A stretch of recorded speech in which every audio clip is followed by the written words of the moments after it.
ذوالقرنین کا حیران کن قصہ، قرآنی راز، یاجوج ماجوج کی چھپی حقیقت۔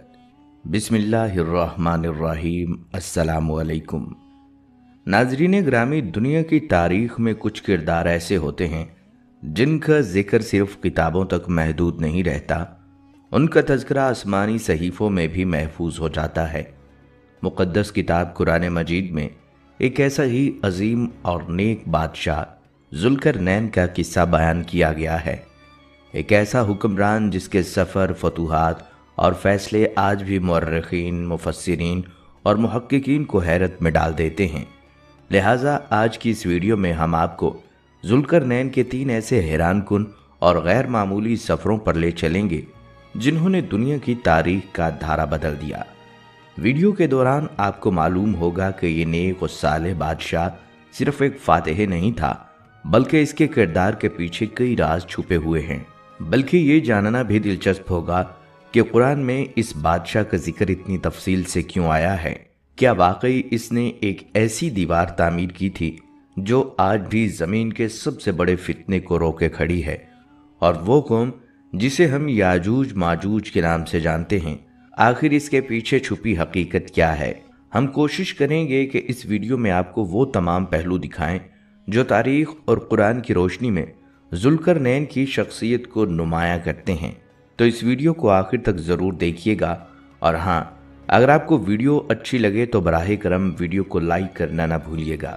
ناظرین گرامی، ذوالقرنین بادشاہ کا مکمل قصہ کچھ یوں بیان کیا جاتا ہے کہ حضور نبی اکرم صلی اللہ علیہ وسلم کے زمانہ مبارک میں جب کفار مکہ اسلام اور مسلمانوں کے خلاف روز نت نئے منصوبے بناتے تھے، لیکن ہر بار انہیں ناکامی کا منہ دیکھنا پڑتا تھا۔ ایک دن قریش کے بڑے سردار آپس میں بیٹھے مختلف سازشوں پر غور کر رہے تھے کہ انہی میں سے ایک نے مشورہ دیا کہ یہودی مذہبی معاملات میں گہری معلومات رکھتے ہیں، کیوں نہ ہم ان سے حضرت محمد صلی اللہ علیہ وسلم کے دعوی نبوت کے بارے میں رائے لیں۔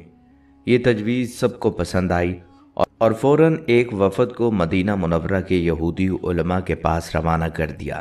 حضرت عبداللہ بن عباس رضی اللہ تعالیٰ عنہ روایت کرتے ہیں کہ قریش مکہ نے علماء یہود کے پاس پیغام بھیجا، ہمیں حضرت محمد صلی اللہ علیہ وسلم کے بارے میں بتائیے، کیا تمہاری کتابوں میں ان کے دعوے سے متعلق کوئی تذکرہ یا نشانی موجود ہے؟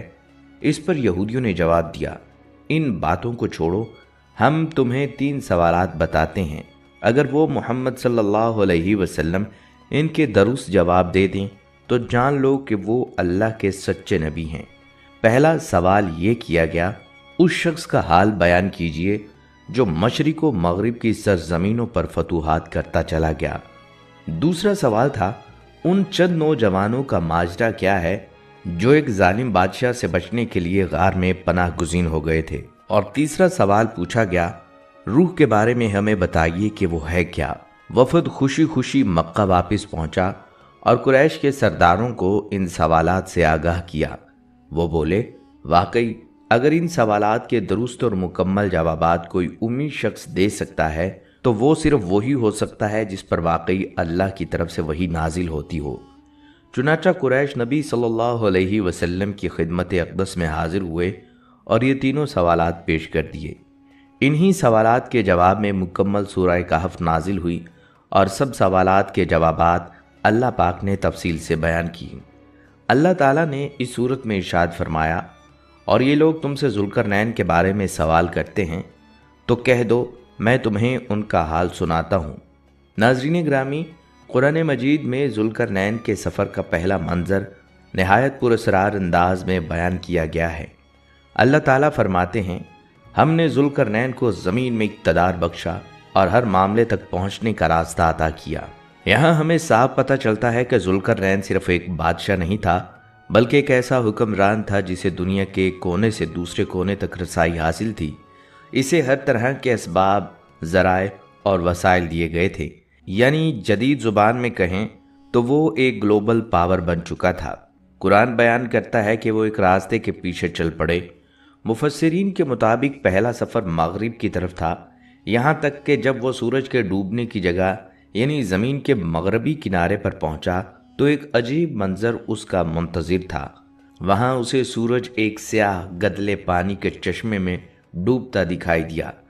علماء تفسیر یہاں وضاحت کرتے ہیں کہ ذوالقرنین جس مقام پر کھڑا تھا اسے سورج کا منظر ایسے دکھائی دیا، یہ کسی سمندر یا دلدلی علاقے کا کنارہ ہو سکتا ہے جہاں سورج افق کے پیچھے غائب ہو رہا تھا اور پانی سیاہ دکھائی دے رہا تھا۔ اسی جگہ اسے قوم ملی۔ اللہ تعالیٰ فرماتے ہیں، ہم نے اس سے کہا، اے ذوالقرنین، تم چاہو تو ان لوگوں کو سزا دو یا ان کے ساتھ نرمی کا برتاؤ کرو۔ یہاں اللہ تعالیٰ نے ذوالقرنین کو اخلاقی اختیار دیا، یعنی تم سزا بھی دے سکتے ہو اور معاف بھی کر سکتے ہو۔ لیکن اس عظیم بادشاہ کا جواب نہایت حکیمانہ تھا۔ اس نے کہا، جو کوئی ظلم کرے گا ہم اسے سزا دیں گے، پھر اپنے رب کے حضور پیش کیا جائے گا اور وہاں اسے سخت عذاب دیا جائے گا، اور جو کوئی ایمان لائے گا اور نیک عمل کرے گا تو ہم بھی اس کے ساتھ نرمی کا معاملہ کریں گے اور اس کے لیے آسانی پیدا کریں گے۔ یہ جواب ذوالقرنین کے عدل، انصاف اور ایمانی بصیرت کا ثبوت ہے کہ وہ کسی کو بنا سزا کے تکلیف نہیں دیتا اور نیکی کرنے والوں کے لیے آسانی فراہم کرتا ہے۔ اس کے بعد قرآن مجید فرماتا ہے، پھر وہ ایک راستے پر روانہ ہوا، یعنی یہ دوسرا سفر تھا جو مشرق کی طرف تھا، اور جب وہ سورج طلوع ہونے کی جگہ پر پہنچا تو وہاں اس نے ایک عجیب قوم دیکھی، ایسی قوم جس کے لیے ہم نے سورج کی تیز روشنی سے بچنے کو کوئی پردہ یا اوٹ فراہم نہیں کی تھی۔ یہاں علماء کرام بیان کرتے ہیں یہ ایک وحشی سادہ قوم تھی جو ممکنہ طور پر کسی صحرائی یا ساحلی علاقے میں رہتی تھی، جہاں سورج کی روشنی سے بچنے کے لیے نہ درخت تھے، نہ کوئی پہاڑ یا عمارتیں۔ یہ منظر ایک عظیم بادشاہ کے مشاہدات، فتوحات اور انصاف پسندی کے ساتھ ساتھ اس کے دور دراز علاقوں تک رسائی کو بھی ظاہر کرتا ہے۔ واقعہ کچھ یوں پیش آیا کہ ذوالقرنین جو نہ صرف حکمت و اقتدار کا پیکر تھے بلکہ سفر و مہمات کے مرد میدان بھی، ایک اور عظیم مہم پر نکلتے ہیں۔ وہ زمین کے اس گوشے کی طرف روانہ ہوتے ہیں جہاں دو بلند و بالا پہاڑوں کے درمیان ایک تنگ درہ واقع تھا۔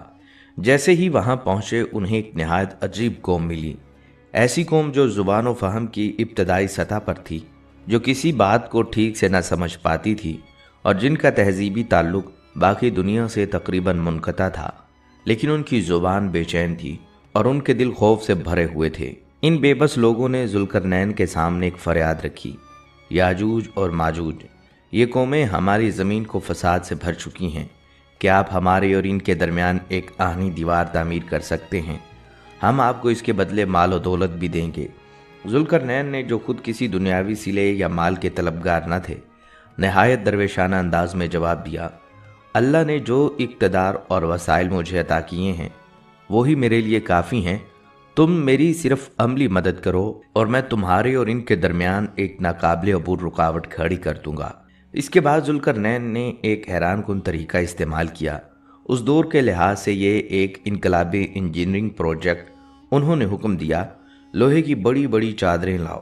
لوگوں نے لوہا لا کر پہاڑوں کے بیچ خلا کو بھرنا شروع کیا، یہاں تک کہ دونوں پہاڑوں کو لوہے سے جوڑ دیا گیا۔ پھر فرمایا، اب آگ دہکاؤ۔ جب سارا لوہا انگار ہو گیا تو کہا، اب پگھلا ہوا تانبا لے آؤ تاکہ میں اس پر انڈیل دوں۔ اس طریقے سے ایک ایسی دیوار تعمیر ہوئی جس کی ساخت آج بھی دنیا بھر کے ماہرین کو حیرت میں ڈال دیتی ہے۔ نہایت مضبوط، آتش سے پکائی ہوئی، تانبا اور فولاد سے بنی ہوئی ایسی دیوار جس پر چڑھنا تو دور، یاجوج ماجوج جیسے طاقتور قبائل اس میں ایک دراڑ تک نہ ڈال سکے۔ قرآن مجید گواہی دیتا ہے وہ نہ اس پر چڑھنے کی طاقت رکھتے تھے اور نہ اس میں سوراخ کرنے کی قدرت۔ اور پھر ذوالقرنین نے ایک تاریخی جملہ کہا جو رہتی دنیا تک یاد رکھا جائے گا، یہ میرے رب کی رحمت ہے، لیکن ایک وقت آئے گا جب میرے رب کا وعدہ پورا ہوگا اور یہ دیوار زمین کے برابر کر دی جائے گی، اور بے شک میرے رب کا وعدہ سچا ہے۔ یہاں ایک سوال ہمیشہ علماء اور محققین کے ذہنوں میں گردش کرتا رہا ہے، آخر یہ دیوار کہاں ہے؟ کیا یاجوج ماجوج آج بھی زندہ ہیں؟ کیا وہ دیوار آج بھی قائم ہے؟ اور اگر ہاں تو وہ وقت کب آئے گا جب یہ دیوار ٹوٹے گی اور دنیا کا سب سے بڑا فتنہ آزاد ہوگا؟ یہ وہ سوالات ہیں جن پر تاریخ، جغرافیہ اور جدید تحقیق آج بھی خاموشی سے ایک دوسرے کو دیکھتے ہیں، لیکن حقیقت کی ایک جھلک قرآن مجید ہمیں پہلے دکھا چکا ہے۔